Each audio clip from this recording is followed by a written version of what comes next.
கிறிஸ்துவுக்குள் அன்பான தேவனுடைய பிள்ளைகளே, இயேசு கிறிஸ்துவின் அன்பின் நாமத்தில் உங்களை வாழ்த்தி உங்களுக்காக நான் ஜெபிக்கிறேன்.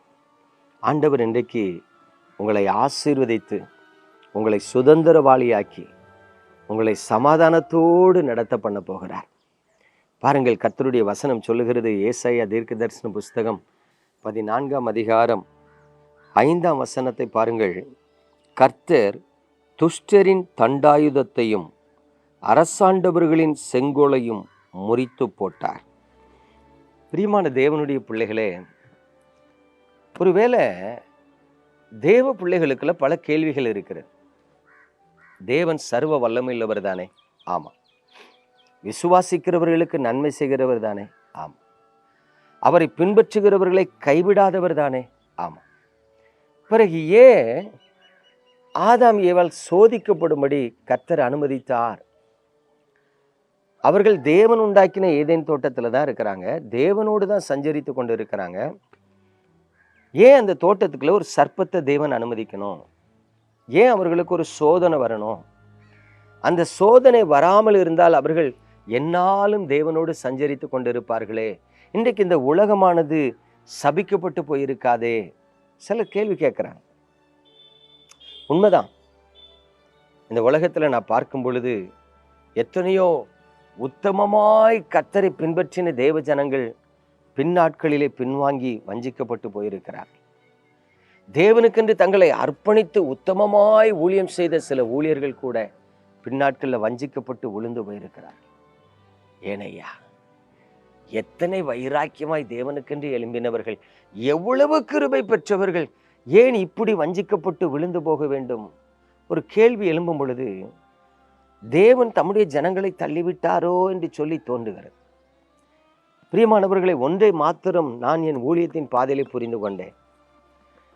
நம்முடைய புத்திக்கு எட்டாத ஏதோ ஒரு காரியத்தை தேவன் நமக்குள்ளே செய்து கொண்டிருக்கிறார், அல்லது நம்மை சுற்றி செய்து கொண்டிருக்கிறார்.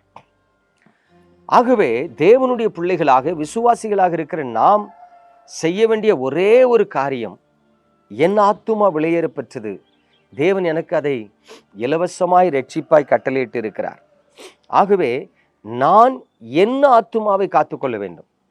ஊழியம் செய்கிறதுலாம் ரெண்டாவது, புரியுதா? ஆமாம், ஆத்துமாக்கள் அறுவடை செய்கிறது ரெண்டாவது. முதலாவது, நான் என் ஆத்துமாவை காத்துக்கொள்ள வேண்டும், என்னை குறித்து கவனமாக இருக்க வேண்டும். நான் வஞ்சிக்கப்படாதபடி ஒரு தேவனுடைய செட்டைகளுக்குள்ளே பாதுகாப்பாய் போய் அமர்ந்து கொள்ள வேண்டும். இதை மாத்திரம் நான் தெளிவாய் புரிந்து கொண்டேன்.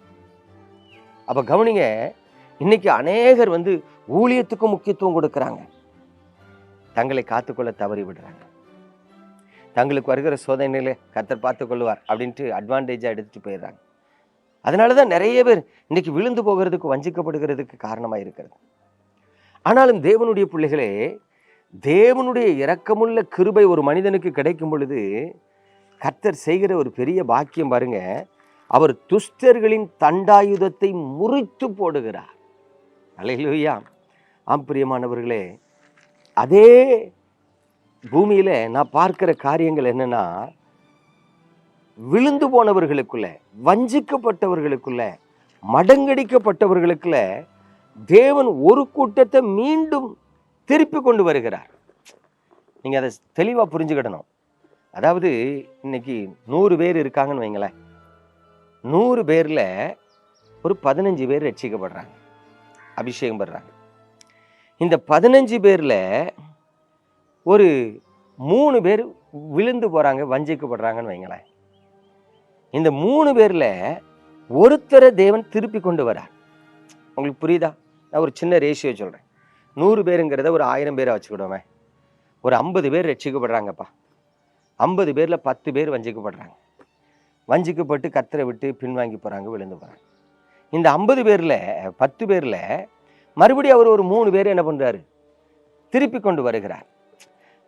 இப்ப யோசித்து பாருங்க, தேவன் இதை காலங்காலமா செய்து கொண்டிருக்கிறார். நாம தான் அதை அறியாம ஓடிக்கொண்டே இருக்கிறோம்.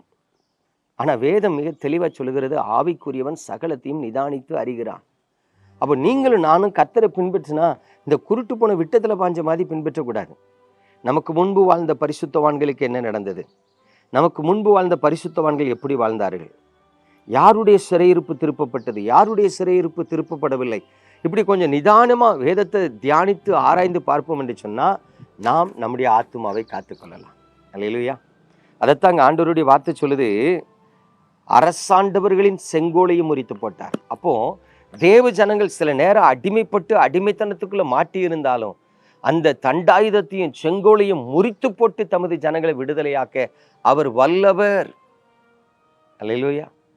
ஒருவேளை உங்க வாழ்க்கையில ஏதாவது ஒரு அடிமைத்தனத்தின் ஆவி இருந்து தேவனுக்குள்ள நிலைத்திருக்க கூடாதபடி தடுத்து போராடி கொண்டிருக்கும் என்று சொன்னால், உங்களை அடிமைப்படுத்தி கொண்டிருக்கும் என்று சொன்னால், தேவன் அதை முறித்து போட்டு உங்களை விடுதலையாக்குவார். நம்ம ஜெபிப்போமா?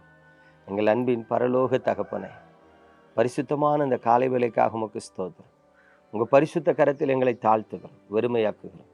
உங்களுடைய வார்த்தையின்படியே ஆண்டவரே, நீர் எங்கள் மேல் இருக்கிற எல்லா தண்டாயுதத்தையும் அந்நிய செங்கோல்களையும் முறித்து போட்டு எங்களை விடுவிப்பீராக. இயேசு கிறிஸ்துவின் பரிசுத்த நாமத்தில் ஜெபிக்கிறோம் நல்ல பிதாவே, ஆமென்.